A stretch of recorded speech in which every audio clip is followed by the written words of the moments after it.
Hey, World Cruisers. It is Monday, July 15th, fourth day, the second day in Marrakesh. And then we're on to Agadir to recatch the ship at the port of Agadir. So this morning we got up and just went to the outside of this mosque there in Marrakesh. It's not one of the largest or grandest, so we just did a walk through the outside of it. Then we headed to the back streets again.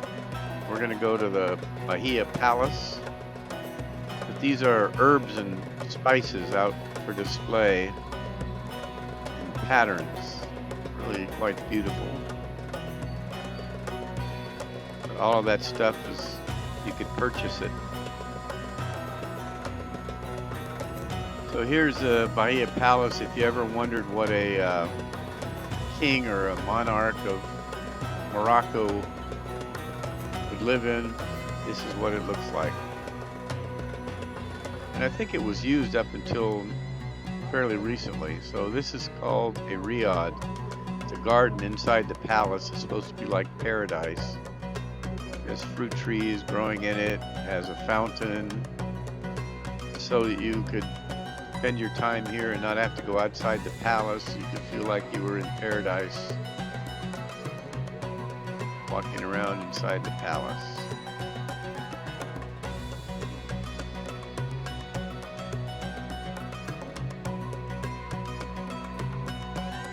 Once again, notice the symmetry. Everything seems to be symmetrical.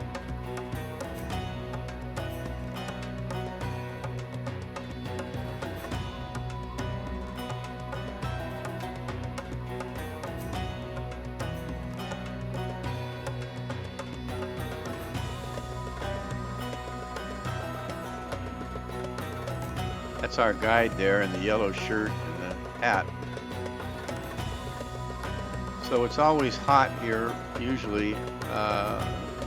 Only gets cold a little bit. There was a fireplace in that one room, but notice everything's open to the air so that there's ventilation. And notice once again, the Muslim custom of having that fountain, running water fountain in the middle of rooms and courtyards.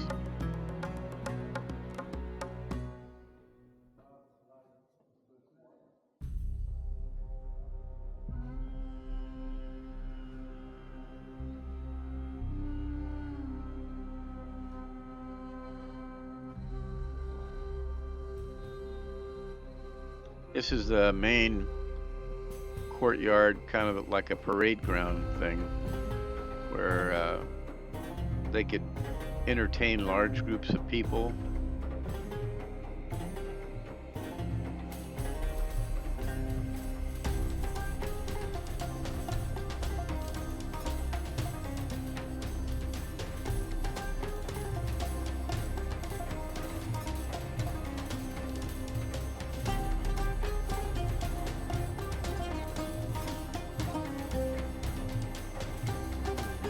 Now this is the large riad, or the large paradise garden inside where the king used to make his announcements.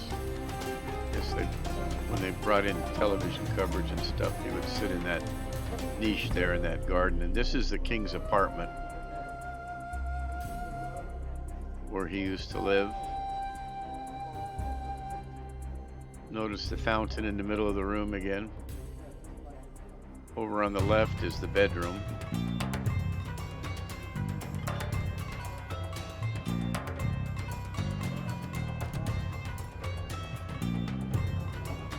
Then we hit the back streets again of Marrakesh, and this time they were themed.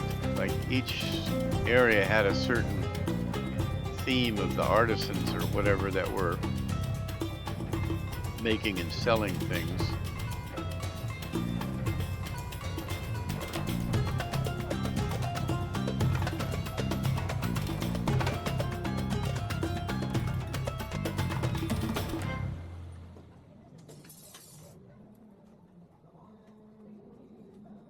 You had to be careful not to get run over because the motorcycles are zipping up and down these narrow streets. It's a wonder nobody gets hit. So here's the blacksmith area where there's all kinds of tin work going on, brass work, welding, metal work.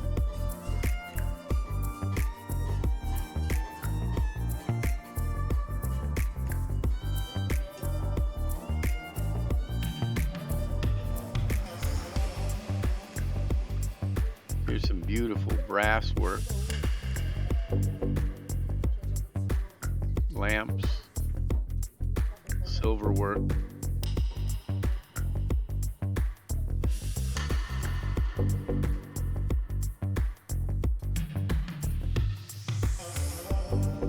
Next we come to the dyeing area where they dye cloth,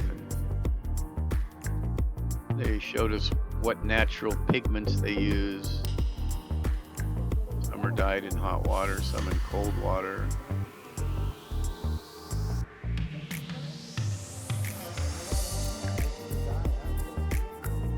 Here's the vats they use. Natural pigments there on the table. This is a steam bath. It's been there since 1562. It's the woman's side of the steam bath. He said they usually go to the steam bath once a week. Then they took us to this herbal medicine store where you could supposedly get any kind of herb or natural ingredient to heal various things like tinnitus or snoring or various other things. So we bought some snail slime that was supposed to be good for your complexion, like to get rid of your baggy eyes or wrinkled skin. Snail slime. How do you collect that? I don't know.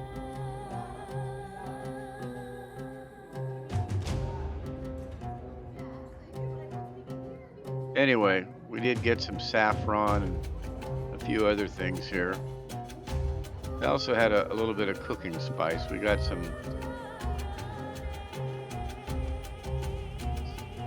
few spices for the kitchen.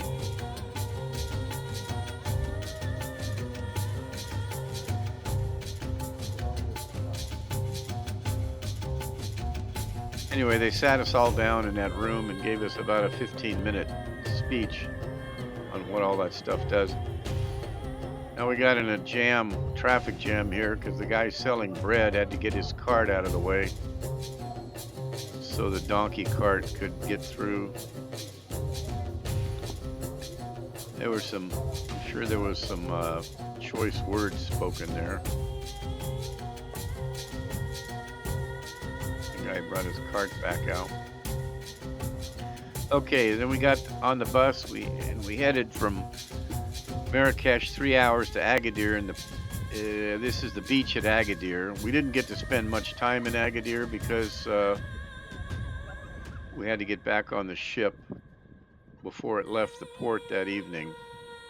But Agadir's been rebuilt. In 1960, they had a huge earthquake here that killed like a third of the population. So it's more of a modern city. It doesn't have the old city vibe like Marrakesh or Casablanca. That mountain, up on the mountain is written God, Country, and King in Arabic.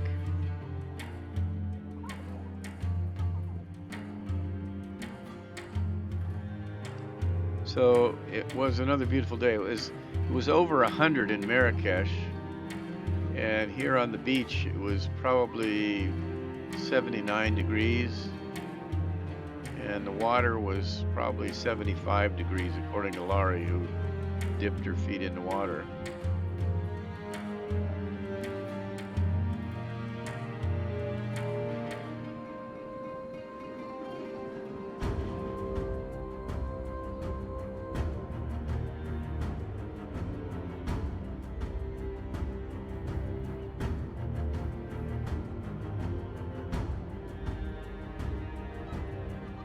So one of the things you'll notice about the beachgoers here is that the women are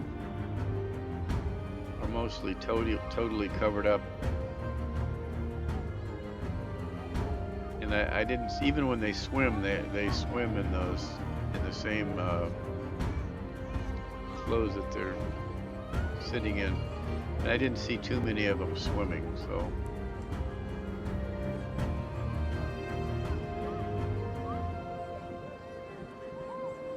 So we're on the Atlantic now. We're, of course, outside the Mediterranean. That's why the water was a little bit cooler than what it was in the Med.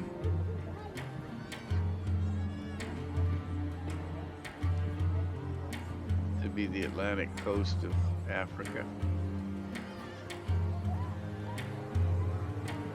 There's that writing on the mountain again. God, country, and king. And that, looking towards the mountain over there is where the port is. Be off to our right.